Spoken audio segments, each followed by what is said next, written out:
এলাকায় তো হুসাইনের পাগল জন্ম হয় না, এলাকায় তো হুসাইনের রক্তের প্রতিদান দেওয়ার মানুষ দেশে হয় না।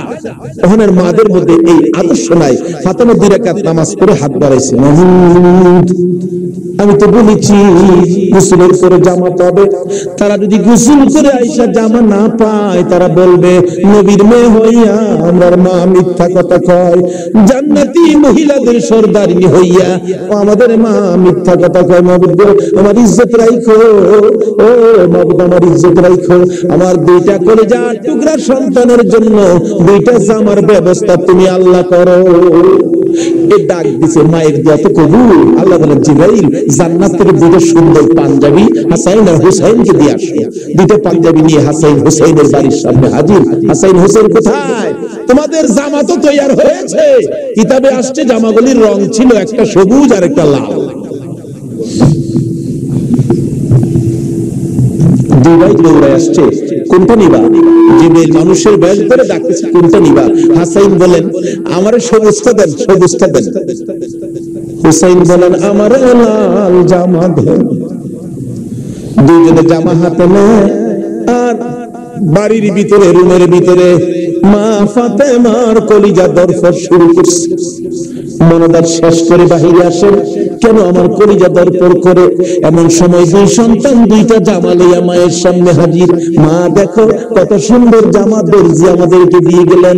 ফাতেমা একটা চিৎকার মারছে, সন্তানেরা রে জামা গায়ে লাগাইস না, কেন জানি আমার কলিজা দরপুর করে রে। এই জামার মধ্যে কি হাকিকত রয়ে গেছে আমার বাবার কাছে জানতে হবে। 2 জামা লইয়া 2 সন্তান লইয়া নবীজির কাছে যাইতেছে। এই পাশে জিবরাইল এসে বলে হুজুর গো হাসাইন আর হুসাইন জামা নিয়ে আসতেছে হাকিকত জানার জন্য। আপনি বলে দিয়েন সবুজ জামা হাসাইন নিয়েছে। হাসাইন তো আপনার উম্মতের নাজাতের জন্য কুরবানি 2 ভাইয়ের বেলায় কবুল করেছে আমার আল্লাহ। হাসাইন সবুজ জামা নিয়েছে, আপনার উম্মতরা হাসাইনকে বিষ খাওয়াইয়া সবুজ করে দুনিয়া থেকে বিদায় করে দিবে। আপনার আদরের নাতি হুসাইনকে লাল জামা যার হাতে দেখবেন, আপনি মনে করবেন কারবালার জমিনে এই হুসাইনকে বললাম তীরের আঘাতে লাল লাল করে দিবে। আমার নবী হাসান হুসাইন কাছে আসলে অন্য সময় খুশি হতেন, আজকে দেখে দূর থেকে চোখের পানি ছেড়ে দিলেন। ফাতেমা বলেন বাবা গো অন্যদিন খুশি হয়েছে, আজকে কেন কান্দো বুঝতে পারতেছি না। আমার নবী বলেন ফাতেমা রে আয় আমার হাসান আর হুসাইন লইয়া 2 জনকে বুকে লইয়া কান্দে, আমার উম্মতের নাজাত দিবানি। আজকে যে হাসাইনের হুসাইনের মায়া নাই, সেই নবীর মহব্বত নাই, সেই ফাতেমার জীবনী আমাদের কাছে নাই, আহলে বায়তের চিন্তা আমরা কেউ করি না।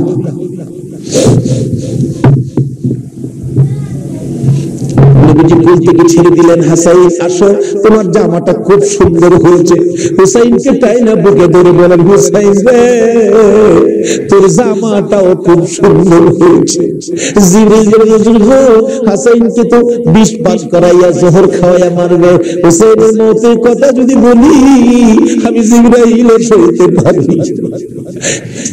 নির্মম ভাবে হুসাইনকে কারবালার জমিনে গো আপনার উম্মতরা, এরা মুসলমান, এরাও কি নামে না কামে? নামে না কামে? নামে। একটা হলো নামে মুসলমান, আরেকটা আছে কামে মুসলমান। মুসলমানের ভাগ 2টা, একটা হলো এজিদি মুসলমান, আরেকটা হলো হুসাইনি মুসলমান। আপনারা কোন মুসলমান হবেন? আরো জোরে কোন কোন মুসলমান হবেন? এটা হলো কামের মুসলমান, আর এজিদি মুসলমান হলো নামের মুসলমান। আমার নবী মাবিয়ার ছেলে ছিলেন এজিদ। মাবিয়াকে রাসূল বলেছিলেন মাবিয়া তুমি কিন্তু বিয়ে করো। তাহলে বোঝা গেল বিয়ে করলে যে এই বিপদ হবে আমার রাসূল জানতেন। জানতেন কিনা? আরো যদি জানতেন কিনা? ইমাম সাহেব, আপনাদের ইমাম সাহেব আগে ওয়াজ করছেন, আমার রাসূল যে জানতেন এই ঘটনা সুন্দর করে ওয়াজ করছেন। কোন কোন ভাইয়ের আছে এগুলি আবার যুক্তি তুলে বলে রাসূল যদি জানতেনই তাহলে উহুদের জমিনে রাসূল মাইর খেলেন কেন? যে জানবেন মাইর খাবেন কিন্তু জান না কেন গিয়ে মাইর খেলেন, কথাটা কিন্তু যুক্তিসঙ্গত, কি বলেন ঠিক না? আমি এই ভাইকে বলবো অনেক সময় যাই নাও যাইতে হয়। আজকে মনে করেন আপনার বাবার মার্কেট, আপনার বাবা মার্কেট করে দিয়ে গেছে, এটা আপনার পিতৃ সম্পত্তি। তখন যদি কিছু মানুষ জোর করে যদি সম্পত্তি দখল করতে চায়, আপনার বাবার সম্পত্তি জোর করে তারা নিবে গা, আচ্ছা আপনার জান থাকবে না যাবে এই চিন্তা করবেন আপনি? এই সম্পত্তি উদ্ধার করতে যাবেন না? উদ্ধার করতে গিয়ে অনেক সময় লোক মারাও যায়, তারপরও কি এই সম্পত্তি কি ছেড়ে যায় নাকি? এই সত্য উদ্ধার করতে গিয়ে উহুদের জমিনে আমার নবী জানতেন মার খাবে, কিন্তু সত্য উদ্ধার করতে গিয়ে জান্নাও আমার নবী উহুদের জমিনে গেছে। আর যদি জান্না না যাইতো তাহলে আজকে আমরা এই সত্যের নিশান আমাদের হাতে আসতো না। জানে না কে বলছে? জান্নাও নবী সত্য উদ্ধার করতে গিয়েছে।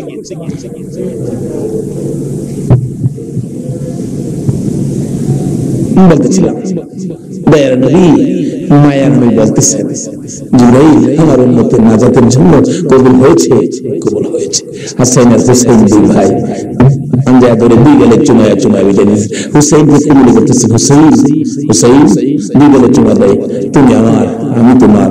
তোমাকে যে কষ্ট দেয় সেজন্য আমাকে কষ্ট দেয়, আর তোমাকে যে ভালোবাসা দেয় সেজন্য আমি রাসূলকে ভালোবাসা দেয়। আজকে হুসাইনের ভালোবাসা এখানে বসা, হুসাইনের অনেক করে আওলাদ রাসূলকে ভালোবাসা। ইতিহাস করে দেখুন যে এই ভালোবাসায় হযরত জুনায়েদ বাগদাদী রাহমাতুল্লাহ আলাইহি আল্লাহর ওলি হয়েছে। জুনায়েদের জীবনী খুললে পাওয়া যায় জুনায়েদ ইরাকের বাদশার পালিত পালোয়ান ছিলেন, এত বড় পালোয়ান ছিলেন, বাবারে বাবা। ইরাকের বাদশা একদিন বলেন, জুনায়েদ এত খানা তোমাকে খাওয়াই, এত টাকা বেতন তোমাকে দেই, তুমি কত বড় পালোয়ান হইলা, তোমার শক্তি তো আমি দেখলাম না, আমাদের তো দেখা দরকার ছিল। জুনায়েদ বলেন, ঘোষণা দেন না ইরাকের জমিনে এমন কোন মারপোলা নাই আমাকে কুস্তির মধ্যে পরাজয় করবে, আমি বিজয়ী হব। যদি কেউ পরাজয় করতে পারে বলে দেন 10,000 টাকা পুরস্কার। একটা ঘোষণা সাধারণভাবে আমাদের দেশের হিসাবে দিলাম বুঝার জন্য।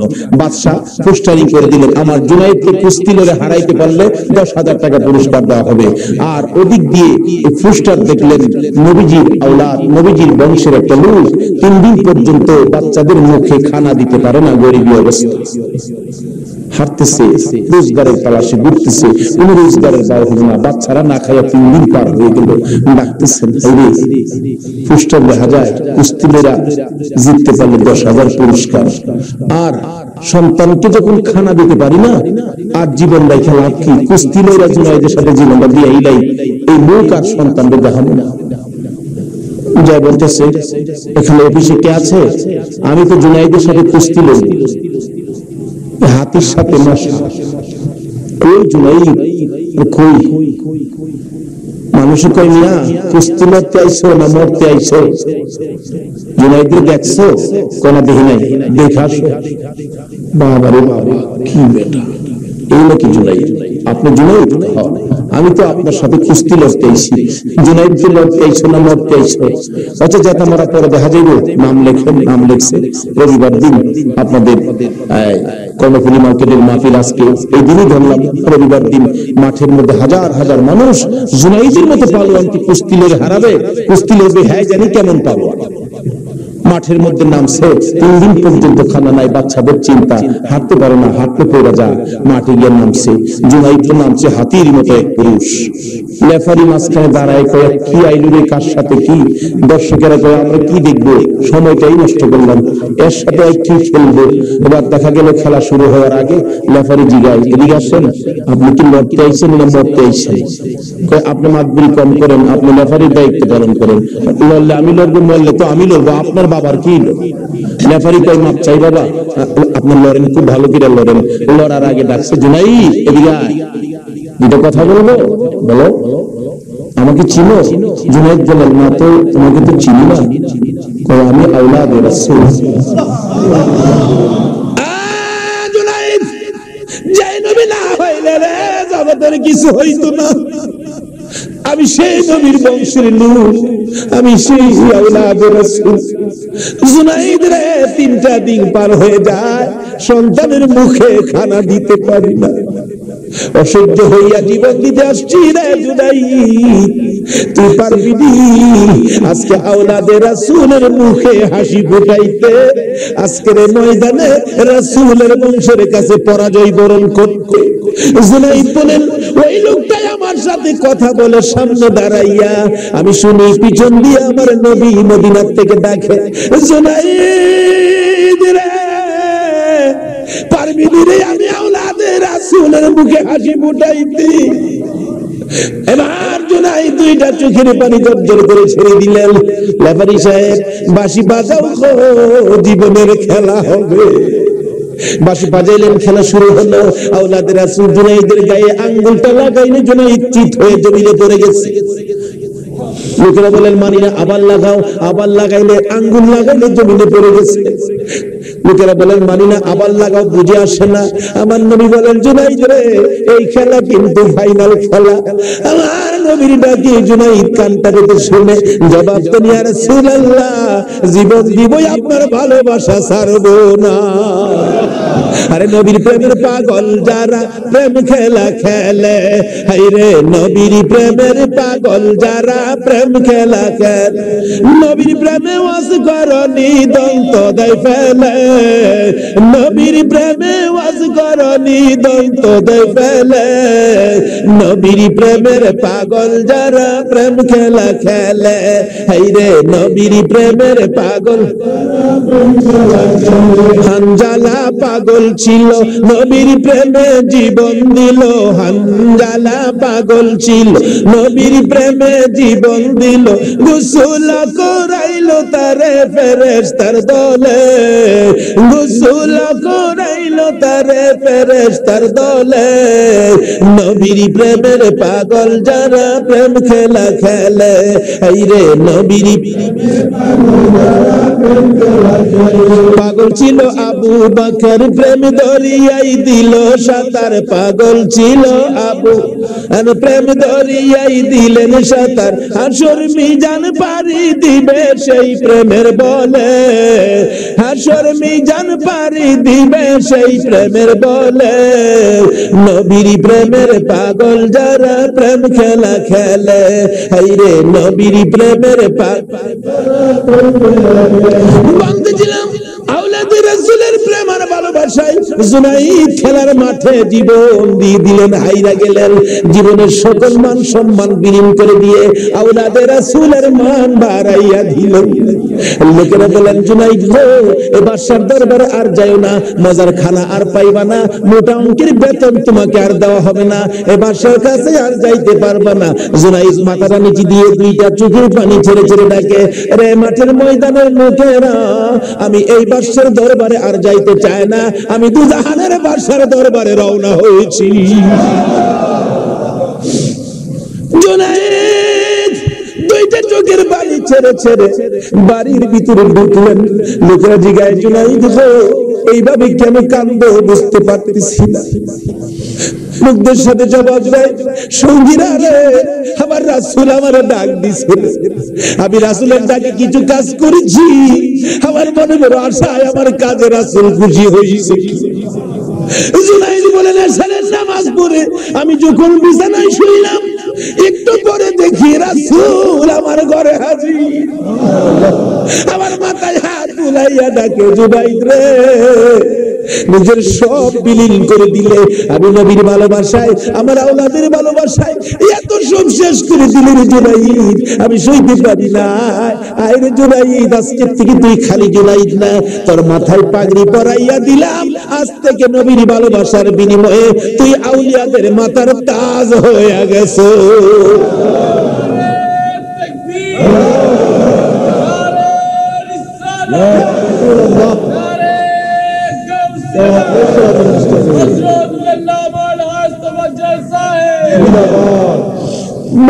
বলতেছিলাম আওলাদে রাসূলের ভালোবাসায় যদি পালোয়ান আল্লাহর ওলি হয়ে যায়, আর যেই নবীকে বলেছেন, যেই নবী ঘোষণা দিয়েছেন হুসাইন তুমি আমার, আমি তোমার, তোমাকে যে কষ্ট দেই সে যেন আমাকে কষ্ট দেয়, তোমাকে যে ভালোবাসবে সে যেন আমাকে ভালোবাসলো। বলুন আজকে যারা হুসাইনের ভালোবাসায় বসে আছেন গো, বলুন আমার নবী ভালোবাসা দিবে কিনা? আমার নবী যাকে ভালোবাসে আল্লাহ তাকে ভালোবাসবে কিনা বলুন তো? কষ্ট হয়েছে কারবালায় যাচ্ছি, আর আধা ঘন্টা সময় দেবেন, আল্লাহ কবুল করে সকলের। লম্বা ঘটনা, কারবালার ওয়াজ 1 বছর করে শেষ করা যাবে না। আমি সংক্ষেপ করে মেন কথাগুলো আপনাদের সামনে তুলে ধরতেছি। এবার আমার নবী বলেন, ফাতেমা রে, ফাতেমা আমার 2 নাতিকে নিয়ে তুমি ঘরের ভিতরে যাও, আমার কেন জানি কলিজায় আগুন জ্বলছে, আমি হাসান হুসাইনকে দেখলে আমার সহ্য। হাসান হুসাইনকে নিয়ে যখন চলে যায়, আমার নবী কাঁদে। জিবরাইল পাশে দাঁড়াইয়া বলেন, হুজুর কেন কাঁদেন? ও জিবরাইল, আমার 2 নাতি উম্মতের জন্য কুরবানি। হুসাইনের ঘটনায় আমার মন মানে না রে। হুসাইন কারবালার জমিন, এই জমিনটা কই রে জিবরাইল? এই জমিনটা জানি কেমন রে? আমার হুসাইন কোন জায়গাটাই জানি গড়াগড়ি করে কাঁদবে। সঙ্গে সঙ্গে জিবরাইল 1 মুষ্টি মাটি নিয়ে দিলে, হুজুর দেখেন তো এই মাটিটা নাকে লাগাইয়া দেখেন কিসের গন্ধ করে। রাসূল নাকে লাগাইয়া চোখের পানি ছেড়ে দিলেন। জিবরাইল রে, এই মাটির মধ্যে দিয়ে আমার হুসাইনের রক্তের গন্ধ করে। হুজুর এই মাটি হইল কারবালার মাটি। লম্বা ঘটনা, মাটিগুলো নিয়ে ভাবতেছেন কি করবে। জিবরাইল বলেন, হুজুর কারবালা পর্যন্ত যার হায়াত থাকবে তার কাছে মাটিগুলো রেখে দেন, একটা কাঁচের বয়ামের মধ্যে যেন রেখে দেয়। যেদিন দেখবে মাটি লাল হয়ে গেছে গো, এদিন মনে করবে হুসাইন কারবালায় শহীদ হয়ে গেছে। কারবালা পর্যন্ত যার হায়াত থাকবে তার কাছে দেন। আমার নবী কার হায়াত থাকবে জানে কিনা কোন? আমার নবী উম্মে সালমাকে লক্ষ্য করে ডাক দিলেন, উম্মে সালমা রে আয় আমার পাশে আয়। উম্মে সালমা কাছে আসলে নবীজি 2টা চোখের পানি ছেড়ে দিলেন। হুজুর ডাইকে আনলেন, কথা বলবেন, কাঁদবেন কেন? উম্মে সালমা রে কান্দি রে, কলিজা মানে না, মাটিগুলো তোর হাতে দিলাম রেখে দিও। যেদিন দেখবে এ বোতলের মাটি লাল হয়েছে, এদিন তুমি বুঝে নিবা আমার হুসাইন উম্মতের নাজাতের জন্য কারবালায় শহীদ হয়েছে। উম্মে সালমা বলেন, আমি এই মাটি তখন বোতলের মধ্যে রেখে দিলাম। ওদিকে দিন দয়ার নবী, মায়ার নবী দুনিয়া থেকে বিদায়, 4 খলিফা বিদায়, ফাতেমা বিদায়। এইভাবে আস্তে আস্তে আমিরে মাবিয়ার হাতে মদিনার শাসক ক্ষমতা। আমিরে মাবিয়া রাষ্ট্রের প্রধান, বুড়া হয়ে গেছে তো এজিদ। রাসূল বলছিলেন, মাবিয়ারে তুই বিয়ে করিস না। কিন্তু মাবিয়ার এমন এক রূপ হইল, লোকেরা পরামর্শ দিল কবিরাজরা বিয়ে করলে ভালো হয়ে যাবে। রাসূল নিষেধ দিছিলেন বিয়ে করিস না, কিন্তু রাসূল তো জানতেন, কি বলেন জানতেন কিনা, বিয়ে করিস না। কিন্তু বিয়ে করলেন, জন্ম হলো এজিদ। একটু বুড়া হয়েছে বাবা, এজিদ চক্রান্ত করতেছেন, বাবার ক্ষমতাটা আমার নেওয়া দরকার। কিন্তু এজিদ নবীর কথা মতো, নবীর প্রেম, নবীর ভালোবাসা এজিদের কাছে কখনো ছিল না। লোকেরা বলেন না, এইরকম একটা লোকের কথা আমরা মানতে পারি না, হাসাইনই তো আছে, আমরা হাসাইনকে মানবো। নবীজি ভবিষ্যৎবাণী করে দিয়ে গেছিলেন, আমি দুনিয়া থেকে বিদায় 30 বছর পর হাসাইন ক্ষমতা আসবে, হাসাইনকে মানুষ ভালোবাসবে, কিন্তু এজিদ হাসাইনকে থাকতে দিবে না। যাই হোক লম্বা ঘটনা, এজিদ কয় হাসাইনকে কিভাবে শেষ করা যায়। দুইজনই পথের কাটা, একজন হাসাইন একজন হুসাইন, দুজনকে শেষ করতে পারলেই তো আমার সুবিধাজনক পরিবেশ হয়ে যাবে। কি করব, কি করা যায়? এক কুটনি বুড়িকে এনে বললেন, তুমি কি পারবা হাসাইনকে শেষ করে দিতে? কুটনি বুড়ি কয়, এটা ব্যাপারই না। এমন কিছু মহিলা আছে না দেশে, খালি বেজাল লাগাই সংসারে। হাসাইন রাদিয়াল্লাহু তাআলা আনহু বিবি ছিলেন 4 জন, সকলের ছোট বিবির নাম ছিলেন জায়েদা। জায়েদার হাতে শরবত খাইতেন সবসময়, তার হাতে শরবত খুব সুন্দর হতো আর কি, শরবত খাইতেন। হাসাইন ডাকতেছেন, জায়েদা শরবত দাও। শরবত দিলেন জায়েদা। দেখলো কুটনি বুড়ি জায়েদারে দিয়ে কামড়া বানাইতে। হাসাইন শরবত খাওয়া চলে গেলেন। বলেন জায়দা, হাসাইন কি তোমার হাতে সবসময় শরবত খায়? প্রত্যেকদিন আমার খুব ভালোবাসে, আমার হাতে শরবতটা খায়, আর কেউ হাতে খায় না, আমার হাতে শরবত নাকি খুবই ভালো। হ্যাঁ, কুটনি বুড়ি কয় তোমার তো শরবত খায় কিন্তু তোমাকে ভালোবাসে। কি বলো? আমি জানি ভালোবাসে তো, তুমি জানলে কি হবে? আমরা দূরে থেকে যা দেখি তোমার সবচেয়ে কম ভালোবাসে। একটা কাম করো, মেয়েরা কিন্তু খুব সরল মানুষ, সহজে বুঝ পাই না, একটা কাজ করো, কি আমি বিষ দিয়ে যাবো, বিষ খাওয়াই হাসাইনকে মেয়েরা দাও, এই যে হবে দেশের প্রেসিডেন্ট বাদশাহ, আর তুমি হবে রানী। সহজে বুঝ মানলেন, সরল মানুষ তো। বিষ দিলেন, শরবতের সাথে দিয়ে খাওয়াইলো।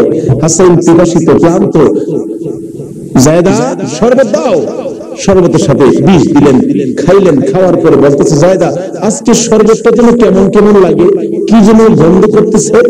জায়দা বলেন না তো, কিচ্ছুই না, কিন্তু দেখা গেল কিছুক্ষণ পর হাত পা গুলি অবশ্যই আসতেছে, সমস্ত চেহারা নীল হয়ে গেছে, খালি জিহ্বাটা নড়তেছে, দুইটা চোখের পানি ছেড়ে দিছে। জায়দা বুঝিছি, আজকে বুঝি নানার উম্মতের নাজাতের জন্য মায়ের দোয়া বুঝি আজকে কবুল হয়ে যাবে।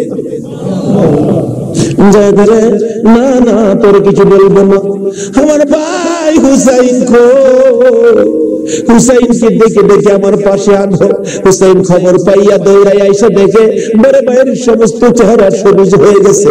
একটা চিৎকার মারছে, মা মা গো, তোমার দোয়া বুঝি আজকে কবুল হয়ে যায়।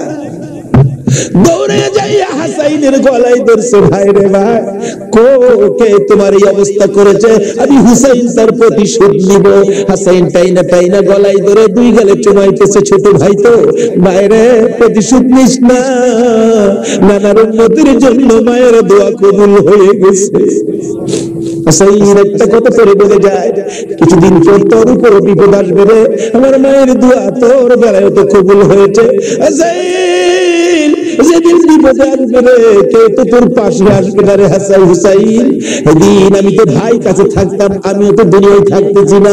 হুসাইন রে, বেশি বিপদে পড়ে যখন কলিজার মধ্যে অশান্তি লাগবে, দুনিয়ার কাউরে ডাকিস না, না না না না কইয়া ডাকিস, কলিজায় শান্তি পায়।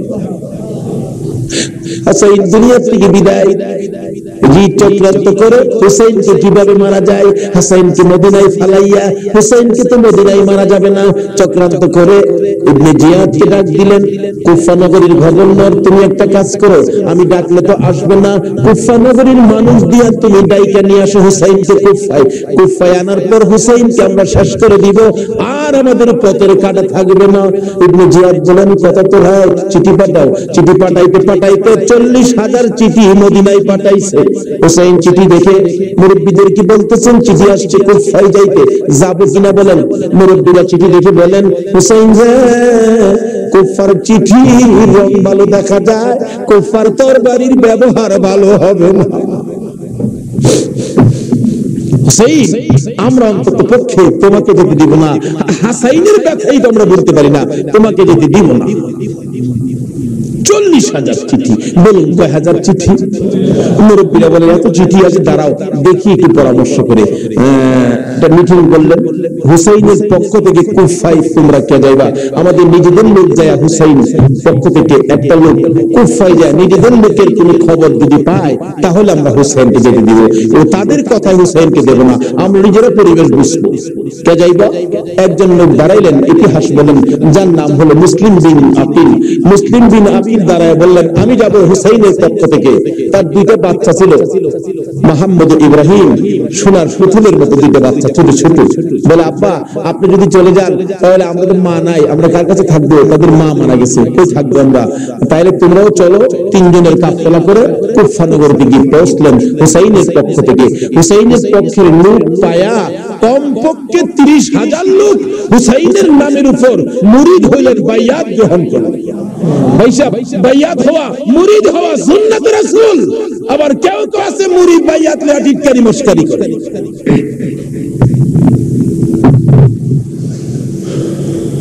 বুঝে না ভাই, পীরের কাছে মুরিদ হবেন, কত মজার খেলা যে খেলে, আল্লাহর ওলি আল্লাহর সাথে কত খেলা যে খেলে। আল্লাহকে ওইখানে ফতুয়া লাগাইস না, মাস্তা লাগাইস না, এটা আমার খাট বান্দা, খাট জায়গা কোনো দলিল লাগে না। জোরে জোরে খান সুবহানাল্লাহ। এক আলেম গেছে মুড়ি দিতে হক্কানি এক পীর সাহেবের কাছে, এক আল্লাহর ওলির কাছে গিয়া হুজুর মুড়ি দিতেইছি। আলেম কইতেছে বাবা মুড়ি যে হইতে আইছো, মুড়ি হইলে তো পীরের কথা মানন লাগে। হুজুর পীরের কথা তো মানতে হবে, মানবো। তবে শুনো, আজকে তুমি এশারের নামাজটা পড়তে পারবে না। আচ্ছা, এই কথা কইলে কি আপনারা মানবেন? হগল পীরে কয় নামাজ পড়তে হবে, আপনি কোন নামাজ পড়তে পারবে না। আরে বাবা, সব সময় তো তুমি পড়বা, আজকে এশারের নামাজটা খালি তুমি বাদ দিবা। কেন কইছে? এটা তো শরীয়ত আর বুঝে না, কিন্তু মারফতলা তো জানে এর মধ্যে কিছু আছে। বলবো সাহেব, কষ্ট হয়ে গেছে আপনাদের?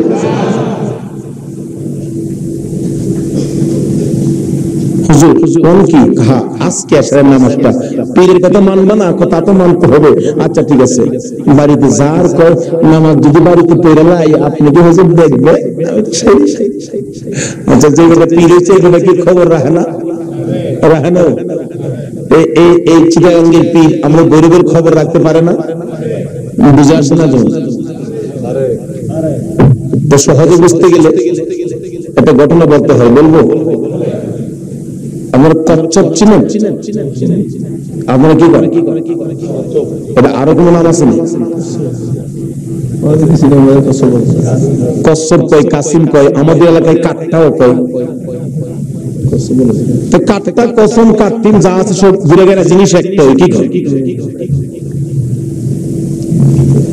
এই কাঠটা নাকি, কচ্ছপ নাকি বর্ষাকালে পানির সাথে গ্রামে গঞ্জে গ্রামের বাড়ি ঘরে যায় পানির সাথে আশ্রয় নেয়। আসার সময় মাটির নিচে ডিম পড়ে আসে। কথাটা কি বুঝাইতে পারতেছি? মাটির নিচে ডিম পড়ে আসে, আসার সময় ডিমের বইলে আসে তোর জায়গার সাথে আই করিস। কার সাথে আইতো? জায়গা হলো জ্যৈষ্ঠ মাস। জ্যৈষ্ঠ মাসে প্রচন্ড বৃষ্টি হয়তো, বৃষ্টির পানিতে মাড়ি কাইটা যা, মাড়ি কাইতে গেলে ডিম ভরিব, বাচ্চা ফুটবো, এই কয়ে দেয় যে তোর যারা সাথে আই করিস।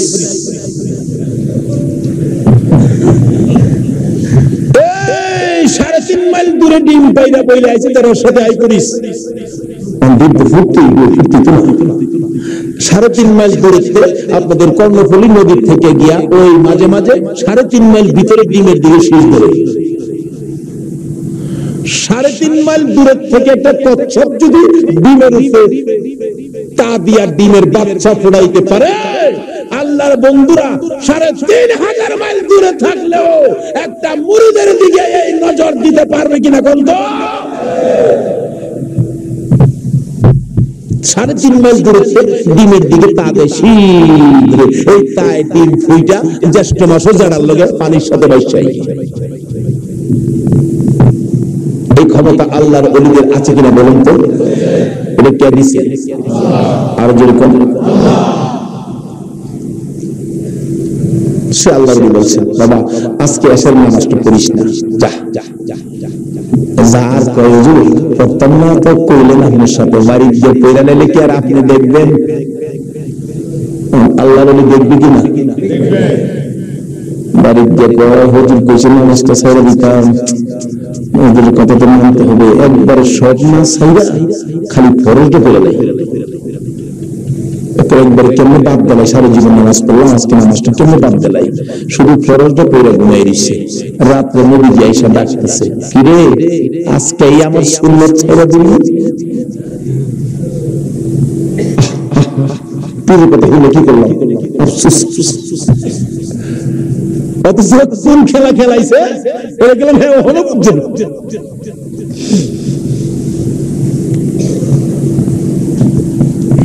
সকালবেলা ফজরের নামাজ পড়া মনের দুঃখ লেগে গেছে বিশ্বাসের কাছে। বিশ্বাস দূরে থেকে কই কি পেঁয়াজ বুঝি লাগছে, তাহলে বুঝা গেল খবর বিশ্বাসের কাছে।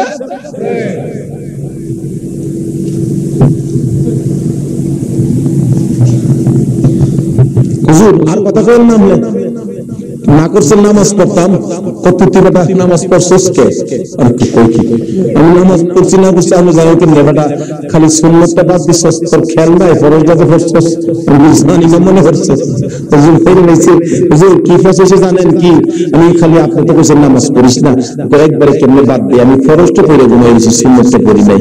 এই জন্য রাত্রে এসে হুজুর আমারে ডাকতেছেন নবীজি কি রে আজকে আমার সুন্নত বাদ দিলাইলি হুজুর, এই সর্বনষ্ট হইছে। নবীজি এসে ডাকতেছে, আল্লাহর ওলি কই বেটা এই জন্য গিতে কইছিলাম আজকে যদি ফরজটা সহ ছাইরা দিতে, আজকের নামাজটা খালি ছাইরা দিতে, সুন্নতটা বাদ দিয়ে নবীজি এসে তোরে ডাকতেছে, যদি ফরজটাও বাদ দিতে আমার কথায় আমার আল্লাহ তোরে ডাকলো। এটা বুঝতে গেলে শরীয়তের মাদ্রাসার পরে মারিফতের মাদ্রাসায় ভর্তি হতে হবে।